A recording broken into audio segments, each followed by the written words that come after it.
Alô, dia 13 de julho de 2018. Mais uma vez, o inusitado pulando a cerca, que não tem pauta, não tem roteiro, muito menos censura. É como a vida. Ignacio Boca de Tomoni. Alô! Igualité, fraternité, liberté. Pulando a cerca com você. Então, o Inácio, o grande apresentador, Inácio Boca de Tomoni. Olha só, o programa Pulando a Cerca sou eu que vou entrevistar mais uma vez Daniel Sultoriansi, médico. O produtor do programa é Jorge Pessano, da UF. Olha só, o Pulando a Cerca não tem pauta, não tem roteiro, nem censura. É como a vida. É um pequeno programa e uma grande bandeira. Agora, por que pular a cerca? Pular a cerca por cima, pelo meio, por baixo, porque a gente vê o outro lado. O outro lado não tem sacanagem, não tem corrupção, tem educação, saúde, cultura, lazer e prazer. Olha só, nosso convidado de hoje, aliás, como todo convidado que já veio aqui pulando a cerca, é uma fação importante da população brasileira que 518 anos vem pulando a cerca. O apresentador do programa sou eu, Daniel Sultoriansi, mas já tive AVC. AVC é a doença que mais mata no Brasil e no mundo. E estamos no ar. Nosso convidado hoje é a doutora Maria de Fátima Pinel. Olha só, vem pular cerca. Vem pular cerca. Pulou. Senta aqui. Isso. Bom dia, boa tarde, boa noite. O programa repete. Doutora Maria de Fátima Pinel é do Departamento de Contabilidade da UF, Universidade Federal Fluminense, e é professora de auditoria social. Então, Maria de Fátima, fez xixi? Lógico, já fiz antes, tomei água de coco de manhã, já preparei tudo, né? É bom fazer xixi antes de pular a cerca, né? A todo momento, né? Porque o xixi é uma intuição. Olha só, divina. Qual é a tua idade? 62 anos. 60, eu tenho 96. Então, olha só. Então, a Maria de Fátima Pinel é estudiosista, conservadista, teusudíssima, gostosíssima, disso mesmo. É sempre. Então, Maria de Fátima, você nasceu aonde? No Rio de Janeiro. E nasci dentro de casa, no Irajá, no bairro do Irajá. Irajá. E como é que foi a tua infância no Irajá? Bem, eu tive uma infância sempre... Eu só posso agradecer a infância que eu tive, né? Eu era muito assim, brincava, mas eu era muito introspectiva também para observar a natureza. E olha só... E sempre primeira aluna. Por que era primeira aluna? Não porque eu fosse mais inteligente, mas eu era mais concentrada na aula. Eu sempre estava com muita atenção no que estava sendo passado pelos professores. Isso ajudou muito. Olha só, e a tua família? Pai, tinha irmão? Ou irmão? Olha, eu posso dizer o seguinte, a minha família veio de cientista, né, do Pinel, sou trineta do Pinel, né? E ele já Pinel queria... na França. Sim, o pai da psiquiatria, né? E foi uma pessoa que foi bastante sofrida, enfrentou o rei para modificar uma situação que as pessoas que incomodavam ficavam enjauladas sem ver o sol. Olha só, então a tua família em Irajá, ela é grande? Não, nós éramos 6 filhos, né? Sim. E de lá, nós saímos, mudamos para o Meia. E era uma família unida, 6 filhos, e somos unidos até hoje, uma união extrema. E são todos, assim, autodidatas, todos têm uma facilidade muito grande, né, de estudar. E eu tenho, por exemplo, uma irmã ativista também, a Rita, que ela é do Sindicato dos Auditores Fiscais do Rio de Janeiro, uma pessoa que contribuiu muito junto com a Lúcia Fatorelli para melhorar esse país. Olha só, então você tinha uma família grande. Você brincava de médico? De médico, olha só, quem gostava muito de brincar de médico era a minha irmã. Não, você? Não. Não? Tenho certeza? Quem gostava de brincar de médico era a minha irmã, que ela gostava de fazer autópsia nos animais. Não, eu estou falando de brincar de médico com outra coisa. Eu brinco de médico até hoje, é bom, né? Olha só, brincadeira é uma coisa que surge, né, no meio infantil, com aquela toda pureza, né, aquele início de vida, de compreensão de tudo que ocorre, né? Mas eu não brincava de médico. Quem gostava de brincar de médico era minha irmã, fazendo autópsia. Eu tinha outras brincadeiras. Eu acho que você ficou vermelho e brincava de médico também. Olha só, e você, auditoria social, a contabilidade entrou em você ou você entrou na contabilidade? Olha, o que ocorre é que nós temos uma missão que nem nós sabemos. Hoje, aos 62 anos, eu entendo por que eu fui por esse caminho. Na época, eu não entendia. Eu fiz vestibular, eu ia ser botânica, igual o meu bisavô que veio para o Brasil, né, o filho do Pinel. E meu sonho era esse, e eu comecei a estudar, e quando chegou na época do vestibular, o professor dizia, você não vai fazer botânica, você trabalha no Banerj. Eu fiz concurso, passei, e naquela época eram os melhores empregos, né? Banerj, Banco do Brasil, também passei. Ele dizia, não, você não vai, você vai para a área. Ele insistia tanto. Aí eu pensei, bem, desde 13 anos eu já escriturava os livros de contabilidade do meu tio, né? Que é vivo até hoje.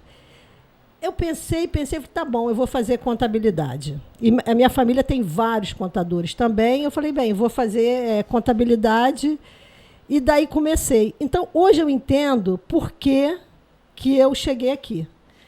Eu jamais conseguiria compreender o mundo como eu compreendo hoje se eu não tivesse passado por esse caminho. Então, eu fiz contabilidade. Aí eu fiz concurso interno, era funcionária do Banerj, passei em primeiro lugar. Eles me puseram para ser auditora de sistemas. Eu fiz concurso para auditoria, concurso interno. Já era funcionária do Banerj, escriturária, fiz concurso para auditoria, passei em primeiro lugar, então foi isso. Aí fui fazer PUC, análise de sistema na PUC, bancado também pelo banco, que era do Banerj, né?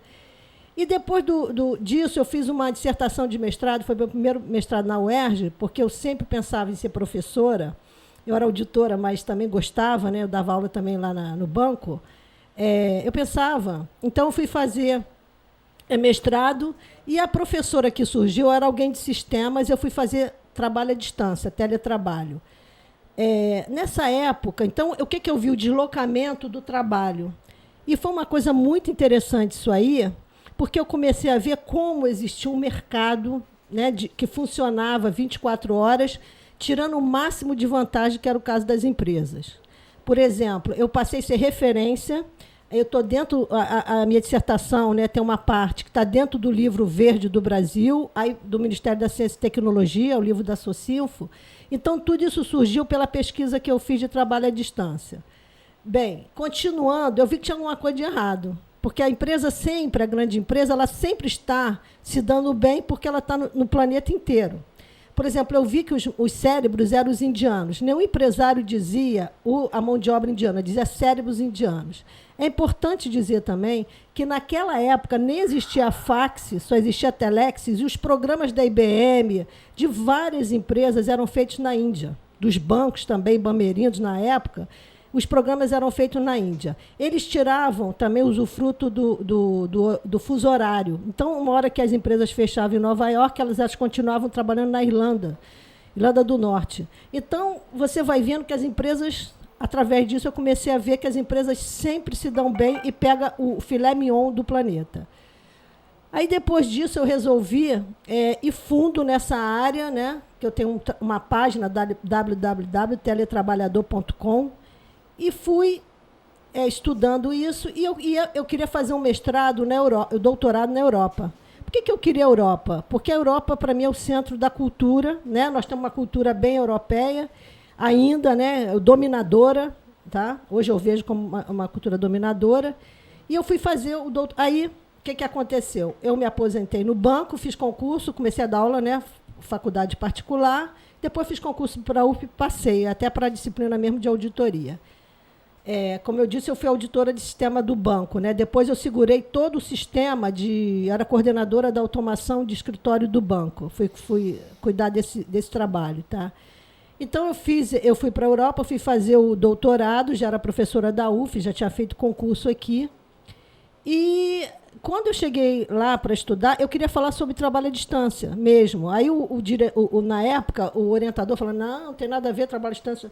Desculpa, não tem futuro, não faça essa área. Aí, no final, eu comecei a fazer o doutorado e descobri essa área que eu queria fazer. Eu também fiz um trabalho sobre a destruição da Amazônia pelo agronegócio, porque eles estão muito adiantados em responsabilidade social. Então, fui para a área de responsabilidade social e comecei a estudar essa área. Tá? Depois da responsabilidade social, eu fui para a área de auditoria social. Então, vamos lá. O que é... Auditoria social. Então, vamos lá. Vamos começar. Eu estou falando só de mim, mas eu quero dar um conhecimento geral às pessoas. Então, o que é auditoria social? A auditoria social foi um processo que ocorreu oficialmente nos Estados Unidos. Os Estados Unidos já não aguentava mais das empresas comandando. O setor privado ele gerava cartéis e monopólios. E o presidente dos Estados Unidos, o Franklin Roosevelt, faz um discurso em 1938 e pede ajuda ao Senado americano. O que ele pede, né? Ele pede assim, Senado, me ajuda. Quem comanda os Estados Unidos não é um governo eleito como eu. Quem governa são as grandes empresas privadas. Bem, e ocorre isso. Então, o Senado cria um grupo, né, TENEC, Comitê Econômico Temporário Nacional, para estudar a situação econômica dos Estados Unidos. Nesse grupo, então, eles fazem uma grande auditoria e geram 30 mil páginas. E dessas 30 mil páginas de estudos sobre o setor todo petrolífero, todos os setores, eu acho que é fundamental que nós voltemos lá e estudemos o mundo em 1940, porque daí só veio insustentabilidade, piorou o que já era ruim. É só um detalhe, em 1876, o presidente dos Estados Unidos dizia que quem comandava já eram as corporações. Ele dizia que o governo não podia fazer nada, só as corporações. Então, voltando, né, esse trabalho pronto é entregue lá ao vice-presidente dos Estados Unidos e seria a diretriz de funcionamento dos Estados Unidos. Ou seja, os Estados Unidos ia se basear todo o funcionamento, educação, tudo, a legislação, em termos desse trabalho que foi produzido por esse grupo. Nesse grupo tinha o John Theodore Krebs. O que ele fez? Né? Ele fez um estudo ele fez uma auditoria social nos Estados Unidos, ele fez na economia, nos setores e nas empresas, as 3 maiores empresas dos Estados Unidos. E o que ele viu ali? Né? Ele dizia, o conceito dele, desse trabalho, social audit, auditoria social, era baseado em que ele fez a metodologia e dizia assim, eu não vou usar os dados das empresas, porque ele não confiava. A quebra de 1929, eles queriam até acabar com a contabilidade, quando a gente estuda mais fundo, né? Porque os balanços não tinham lastro. Bem, voltando. Então, Krebs dizia que não confiava, ele dizia que a auditoria social não era um informe, né, da contabilidade chamada lucros e perdas na época. Hoje, demonstrativo do resultado do exercício. Ele dizia que era o teste ácido na mensuração das empresas. O lado social das empresas. Cadê o lado social? Então, isso aí foi minha tese. Eu comecei a estudar a fundo. E um detalhe, eu nem sabia que tinha existido auditoria social quando eu comecei a trabalhar com esse tema. Eu fiz trabalhos lá, publiquei lá fora na Europa, e não sabia que tinha existido uma auditoria social nos Estados Unidos. Isso veio depois. Bem, esse trabalho que foi entregue, né, ao ao vice-presidente dos Estados Unidos no Senado americano, que serviria de base de funcionamento dos Estados Unidos, ele foi simplesmente proibido, porque nós estávamos no meio de uma guerra, ele foi apresentado e depois, logo disso, se tornou confidencial. E eu, como pesquisadora da área, fui pesquisar a bibliografia. Até hoje, ninguém sabe o que aconteceu, porque foi muito bem escondido. A Chrysler americana fez um estudo para comprovar que todos aqueles expertises estavam errados. Você vê o poder de uma empresa privada peitar o presidente dos Estados Unidos.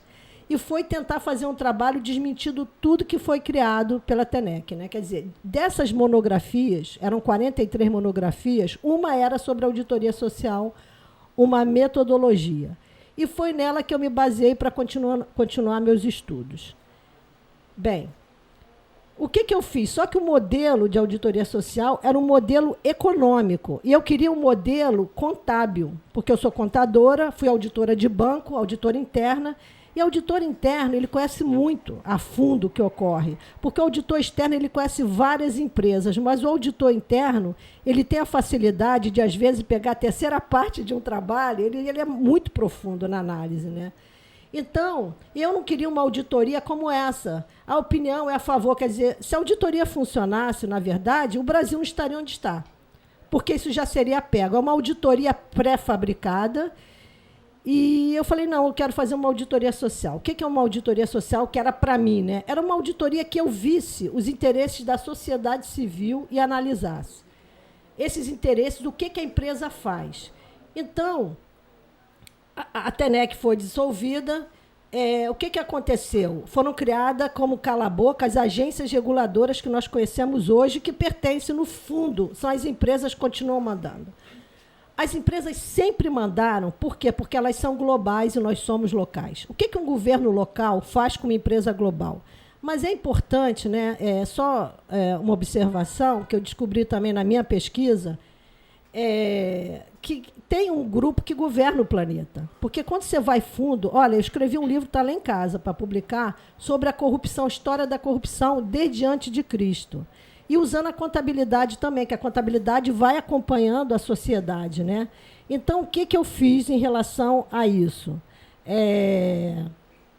Eu peguei, e estudando antes de Cristo, estudando as empresas, a contabilidade, como é que foi todo esse acompanhamento, né? Eu comecei a ouvir termos que eu nunca tinha ouvido na minha vida, draconianos, répteis, rainha da Inglaterra é réptil. Eu comecei a ouvir isso. E eu falei, gente, espera aí, eu vou ter que parar para entender isso aí, porque eu sou uma estudiosa de livros. Tudo bem, eu pego o artigo, mas eu gosto de ir nos autores e pegar o livro inteiro. E é uma coisa assim que é meio ruim no Brasil, que muitos poucos livros são traduzidos ao português, infelizmente. Tá? Então, o que eu fiz?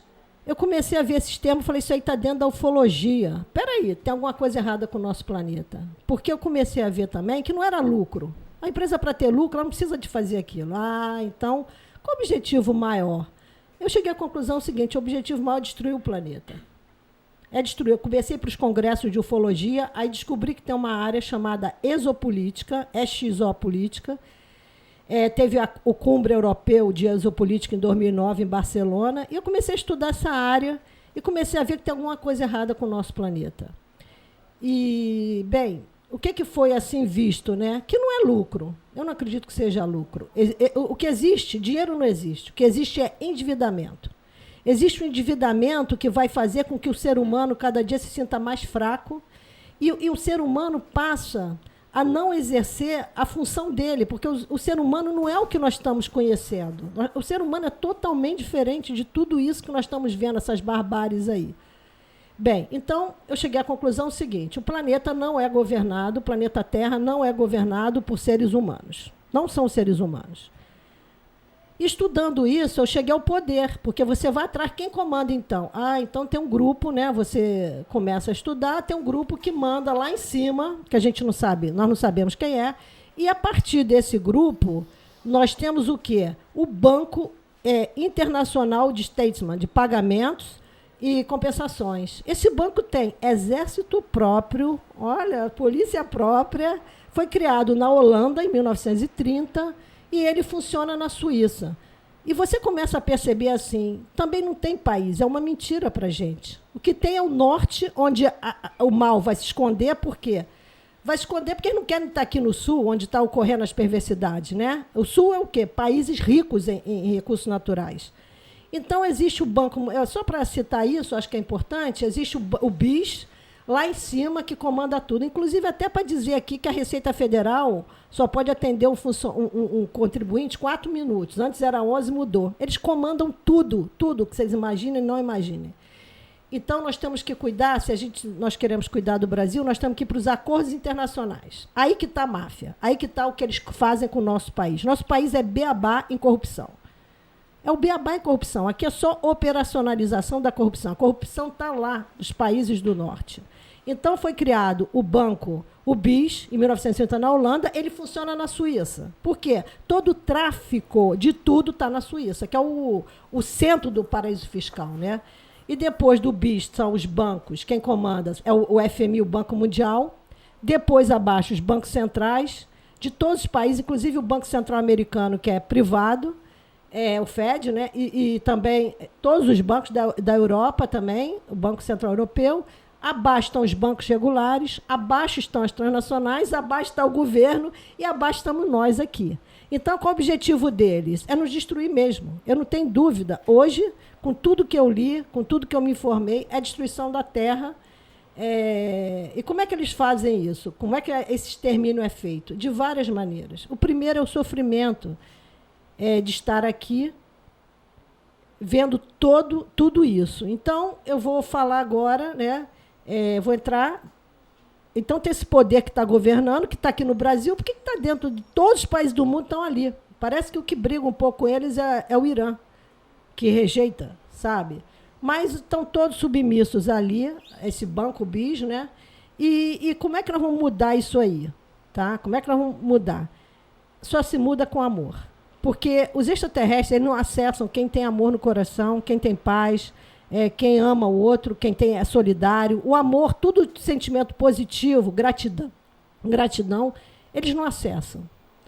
Só dessa maneira que nós vamos poder salvar o planeta. Então, por isso que eles criam toda essa perversidade, porque é uma perversidade, não é uma situação normal para nos enfraquecer. E o mundo não gira em torno de dinheiro, gira em torno de recursos naturais. O Prêmio Nobel de Economia, o Stiglitz, de 2001, ele fala que os países que possuem biodiversidade em grande escala serão países atrasados. Eles não vão deixar nós nos desenvolvermos.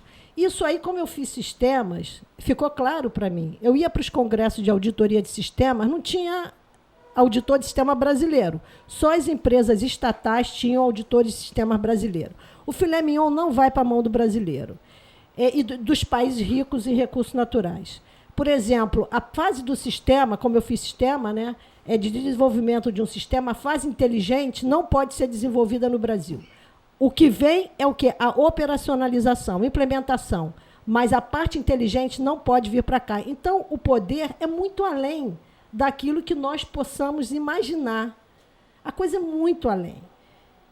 Muito, muito, muito. A gente fica pensando em besteira, sabe? Discutindo besteira quando a coisa vem lá de cima. E de uma maneira forte e pesada. E tem a mídia, né? A mídia é para isso. É para manter o povo na total ignorância. As universidades formam alunos que vão repetir o sistema. Vão repetir. Como assim? Vão criar mão de obra. E não é uma mão de obra que nunca vai tentar mudar o sistema. Vai se manter escravo, né? E voltando, o nosso país é o mais rico do planeta. Por ser o mais rico do planeta, eu digo que o planeta está dentro de uma gaiola, né, que todo mundo conhece como Matrix, né? Mas o Brasil está dentro de 2 gaiolas. Dentro dessa gaiola tem a outra gaiola, que é a gaiola de quê? Do controle total no país. O país é totalmente controlado em todos os detalhes. É um país mais rico do planeta. Por que ele é o mais rico do planeta? Pela biodiversidade. Conforme eu falei, não existe dinheiro. O dinheiro é só endividamento. Então, como é essa biodiversidade, né? O Brasil tem um tamanho continental, tem uma população baixíssima, é bem claro falar. Existem vários livros que falam sobre abundância, até do professor Paulo Silva, Roberto Silva, lá da contabilidade mesmo. é que o planeta podia ter quantos? Nós temos 7 bilhões e meio, 8 bilhões, podemos ter 1 trilhão de habitantes que teria riqueza. Toda a população do planeta cabe em 18% do estado de Sergipe. Então, não é questão da população, não é mesmo. Agora vamos, então, o que eu comecei a pesquisar, né, na minha auditoria social? Porque a auditoria social contábil, que existe bens comuns que são compartilhados. Quem compartilha bens comuns? Com quem que nós compartilhamos nossos bens? Sim, fala. Com quem que nós compartilhamos nossos bens? Nós compartilhamos nossos bens com quem? Ah, tá, vai cair. Desculpa. Com quem nós compartilhamos nossos bens? Quem compartilha bem com a sociedade civil? Gente, são as empresas. As empresas, elas operacionalizam a destruição do planeta. Por que elas operacionalizam a destruição do planeta? Por quê? Porque elas detêm, olha só, imagina uma empresa global, elas atuam em até 151 países e um governo localzinho de um local. E qual é a situação do Brasil? O Brasil é chave nisso. Por causa de quê? Tem água doce, o maior percentual de água doce do planeta, e tem o nióbio, que é um minério que praticamente, eu vou dizer que quase toda a tecnologia depende do nióbio. E podia ser uma riqueza nacional, moeda nacional, o nióbio. Tal a riqueza que tem no Brasil. Isso. Então, o nióbio, olha só, para vocês terem uma ideia, uma arma sem nióbio, ela dá 5 mil tiros. Com nióbio, dá 300 mil tiros sem manutenção. Aí você vai para os foguetes, aviões, satélites, carros, exames médicos, oleoduto, gasoduto, tudo usa nióbio. Então, o nosso nióbio, ele sempre foi traficado de uma maneira, tá, totalmente... Preço de banana. Não, olha só, a gente não conhece. Não, nós não conhecemos. Eu fiz vários períodos, né, porque eu ensino auditoria social e eu vou atrás da atuação das grandes empresas.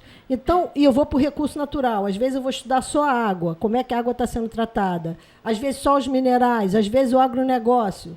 E no caso do nióbio, né, primeiro, eu quero deixar claro que quem determina todos os preços dos minérios é a Inglaterra. Tem 3 áreas de poder no mundo. Tá? Eu acho que é chato falar sobre isso. A tecnologia de armamento, quem domina é a Suécia. Então, os Países Baixos não são bonzinhos. A Noruega, vai ver o que a Hydro fez aqui. Não tem, tá? Bem, então, tem Washington DC, que é City, Washington DC. City, Washington DC, o que é? Controle de armamentos. Produção.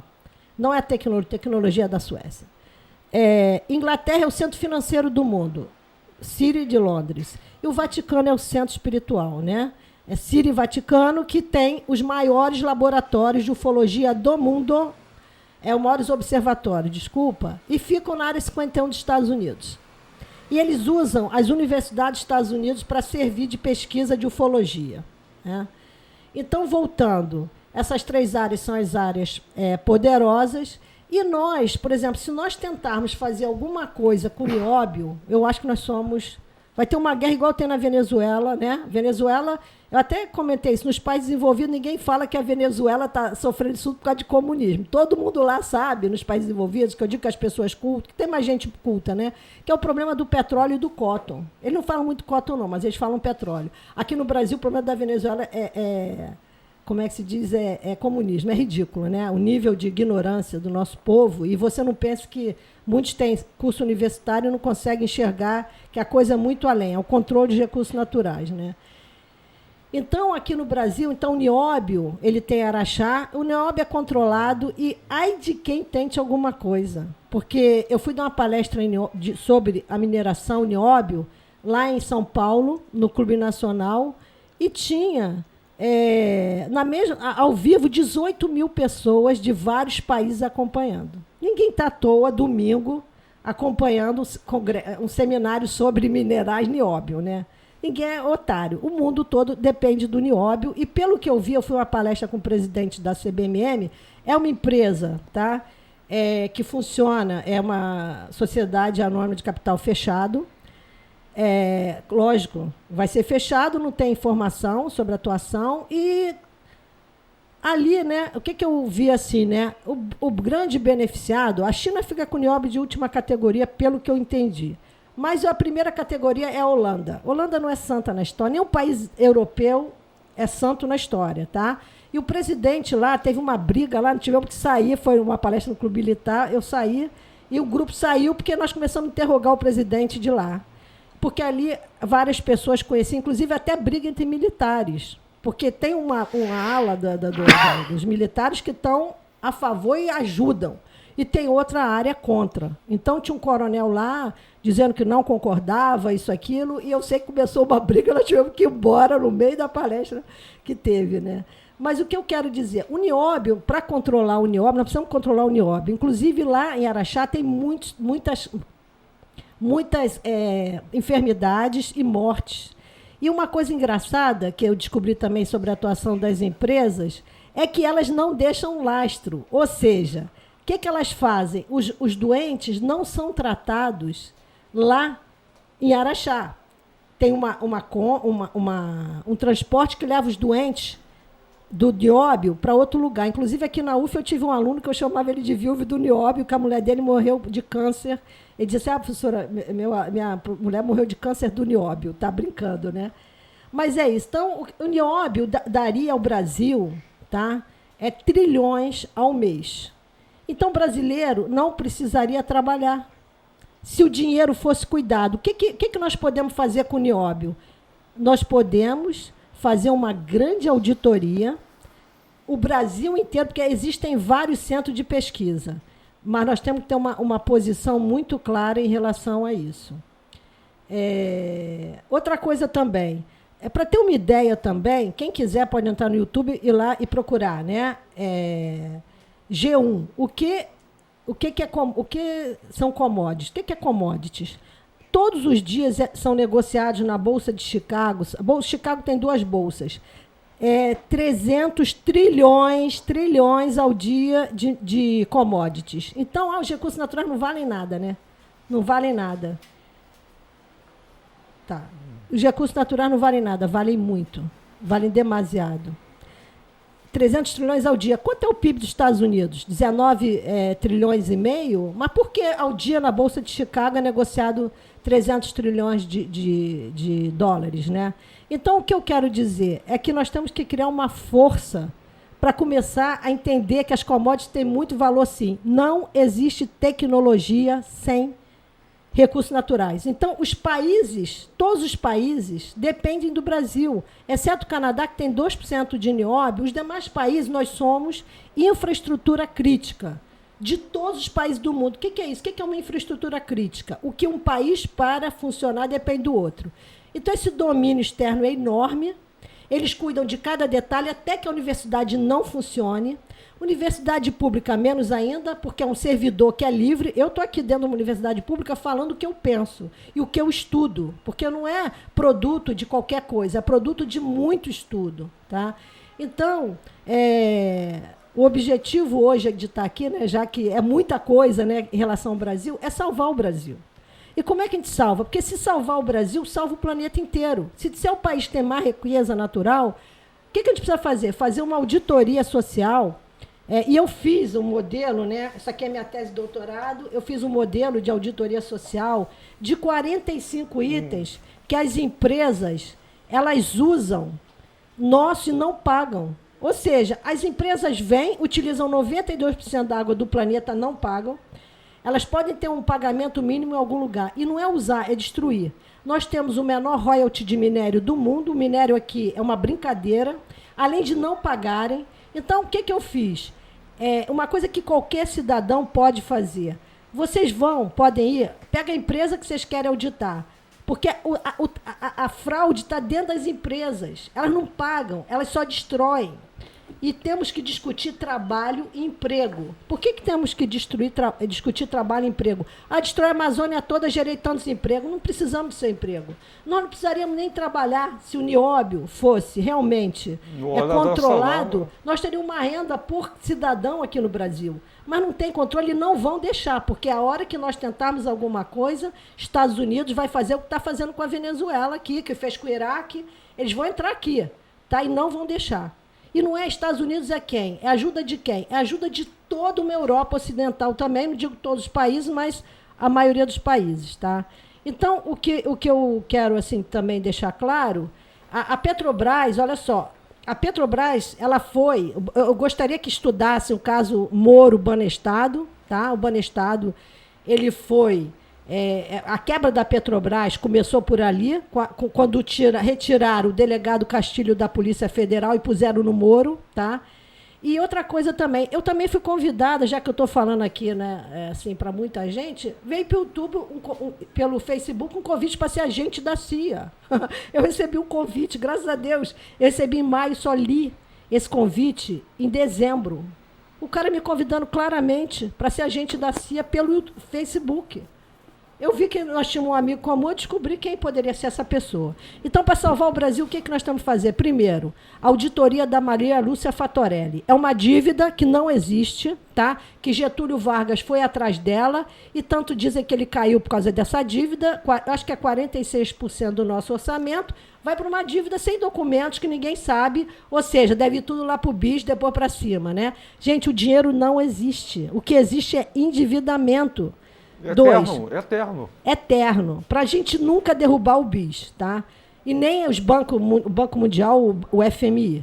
Depois, o que nós estamos fazendo também? Uma auditoria nas empresas. Elas atuam em 151 países. Eu fui convidada, através de uma universidade da Inglaterra, do país de Gales, não era Inglaterra, né? Eu fui convidada, mas do Reino Unido, para fazer um trabalho sobre as empresas, 151 países e objetivo do milênio, tá? Eu recusei esse trabalho. O que eu quero, assim, falar o seguinte, tá? Então, tem que fazer uma auditoria nas empresas. Todas as empresas, o que elas usam, o que elas não pagam, tá? Usam, não pagam. Quanto elas devem de imposto, elas não pagam imposto.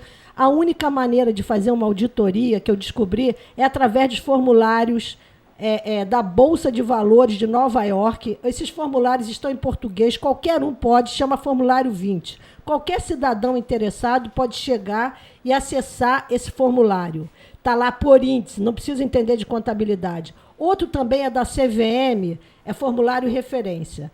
Outro detalhe que eu também descobri assim, na minha pesquisa pesado é que as empresas atuam aqui. O Centro da Corrupção no Brasil se chama BNDES. Foi criado nos Estados Unidos em 1952, e eles não criaram só o BNDES daqui do Brasil, não, né? Eles criaram em toda a América do Sul para nós sermos colônia e central dos Estados Unidos. Por quê? Porque aqui é onde está o que sobra de recursos naturais no planeta, em grande diversidade, está na América do Sul e América Central, inclusive a água. O mundo está sem água. Eu participei do FAMA, dei palestra no FAMA, agora que teve em Brasília. Tá? Então, nós temos que cuidar também da água. Né? Eles estão fazendo fracking com apoio público. Fracking acaba com a água, com apoio do BNDES, apoio da FINEP, apoio das agências reguladoras também. Na Amazônia, estão acabando com a Amazônia. Tá? É uma destruição muito bem planejada. E, então, nós temos que prestar atenção nos seguros. As empresas vêm aqui, são do BNDES, são as piores empresas. Eu estudei, a minha tese de doutorado foi em cima das empresas do BNDES, o que elas fazem. Qualquer um que entra, essa empresa do BNDES Paré, vai lá e põe assim, escreve lá, elas desviam o leito do rio para as fábricas, tá?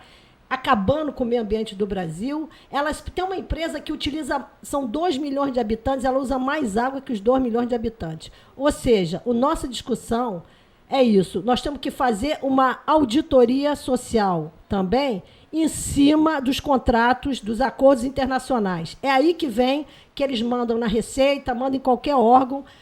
Outra coisa, tem um estudo também chamado Rede de Controle Corporativo Global, que diz o seguinte, De 49.500 empresas, só existem 147 empresas, ou seja, são os mesmos donos e mesma influência. O meu aluno me mandou ontem outro estudo que saiu de 90 mil empresas, chegaram a 30 donos. Imagina.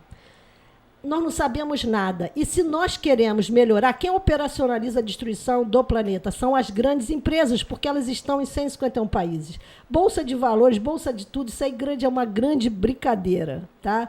Em 1720, quando quebrou a Bolsa da França, né, quebrou o Banco Royal de França, já se falava sobre que é carrossel dos tontos. Então, se você estudar um pouco a história econômica, mas no sentido, você tem que entender um pouquinho de contabilidade, porque a contabilidade é a única área que existe para salvar o planeta. Por que eu afirmo isso? Porque as empresas elas estão em 151 países. Quem estuda as empresas? Não é economia. A economia trabalha com a macro, com a totalização. Mas a contabilidade ela trabalha com detalhe. Por que essa empresa fez isso? Por que ela agiu assim? Está ali. Então, nós temos que cuidar dos seguros dessas empresas, como eu vi. Por exemplo, a JBS faz seguro enorme nos Estados Unidos, maior ainda na Inglaterra. E aí? E o Brasil? Seguro pequenininho. Algumas não fazem. A empresa que... Bem, eu estudei isso, as empresas do BNDES-Par, e descobri que tudo não passa de uma grande fraude. Olha só, eu vou... A tua aula é uma coisa muito interessante e legal. Eu vou convidar você, em setembro, 2 programas seguidos para você continuar a sua aula, Maria de Fátima Pinel. Olha só, a Maria de Fátima é uma auditora social que tem um vasto conhecimento de todo o sistema planetário, desde cima até embaixo, até os cabos que somos nós. Então, Maria Fátima, você pode vir 2 programas seguidos, 2 sextas-feiras, para continuar a sua aula? Pode? Sim, sim, posso. E eu vou pedir também, olha só, através da UF, eu sou professora, a minha disciplina é dada às segundas-feiras, está aberta a qualquer pessoa que queira aprender como identificar a corrupção no Brasil, porque a corrupção não é do governo. O governo, nós estamos em lugar totalmente fora da realidade. A corrupção é das grandes empresas que elas em 151 países escolhem o governo. E para encerrar, né, então segunda-feira, a minha matéria é auditoria social, ela tem nome de tópicos, é uma eletiva, está aberta a qualquer área de conhecimento. E eu quero falar o seguinte, se a gente quer conhecer um pouquinho sobre como aconteceu a ditadura no Brasil, precisamos ler esse livro aqui. Inclusive, tem um dado aqui que eles queriam acabar com a Polícia Militar do Brasil em 2012. A ONU queria acabar porque eles foram treinados na Alemanha. Então, esses 2 livros aqui são imperdíveis. Acho que nós temos que ler esse livro. Está a parte nuclear do Brasil, estratégica, toda dita aqui nesse livro. E como a ditadura se comportou, e os nomes, né, que a gente já conhece, nós já conhecemos alguns. Esse livro aqui é o único livro, são os editores da revista The Economist, que começou a mostrar a situação das empresas, que nós não conhecemos nada sobre empresa. A contabilidade ela não mostra, sabe, fundamentalmente como as empresas atuam. Você tem que ir para os formulários aos acionistas para conhecer. É lógico que um bom contador chega até isso, mas dá trabalho. Então, Maria de Fátima Pinel, 2 programas em setembro seguidos para você continuar a dar aula. Olha, nós ficamos muito inusitadamente satisfeitos com a tua aula, 1 hora na televisão. Então, Maria de Fátima Pinel, parabéns para você. Olha só, mostra a equipe, olha só, a palma. Não, eu que estou agradecendo, eu que agradeço a oportunidade, agradeço profundamente, e também a Espanha, né, que teve coragem, ousadia de publicar uma tese que mostra a destruição do Brasil pelas grandes empresas. Então, você fala da tua tese em setembro, que, olha só, vamos terminar o programa, olha só, no dentista, 15 minutos é 5 horas, no motel, 1 hora é nada. O programa tem 45 minutos, é um tempo de futebol. E o tempo de futebol, como o futebol, tem 2 tempos. O segundo tempo vai ser em você em setembro. Então, vamos cantar uma música, 1, 2, 3, pulando a cerca com vocês. 1, 2, 3, pulando a cerca com vocês. Mais uma vez! Oh, valeu!